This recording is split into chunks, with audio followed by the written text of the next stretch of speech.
In today's video, I'm going to teach you how to fix 550 high probability of spam Gmail.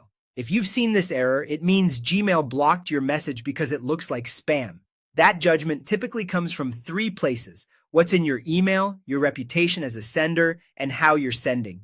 We'll focus on practical changes you can make right now to get your emails delivered. Start by refining your email content because that's the most common cause. Keep links to a minimum. One or two is usually enough. Spam filters weigh link quantity heavily, and too many can look promotional or risky. Avoid using all caps or strings of exclamation marks, which can feel shouty and manipulative. Steer clear of obvious trigger words like free, money, or promo, and aim for a message that's simple, specific, and easy to understand.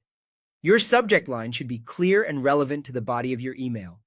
Think short, descriptive, and honest. No gimmicks or clickbait. Remember, spam filters scan your words, your links, and your formatting together, so small improvements add up.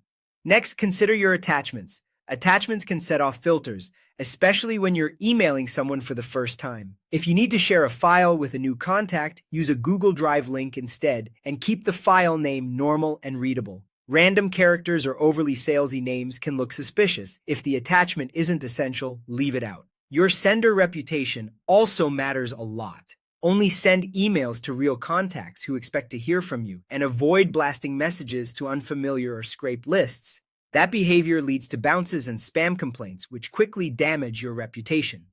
Encourage conversation by asking recipients to reply if they have questions or need confirmation.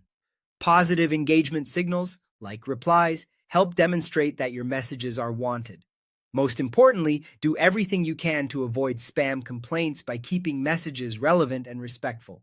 Finally, simplify the design of your email. Use mostly text and limit images and links. A heavy image-to-text ratio and lots of links are classic spam signals.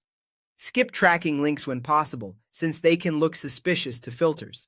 Put these changes together: clean content, cautious attachment use, responsible sending, and a simple layout, and you'll significantly reduce the chance of Gmail flagging your message with 550 high probability of spam.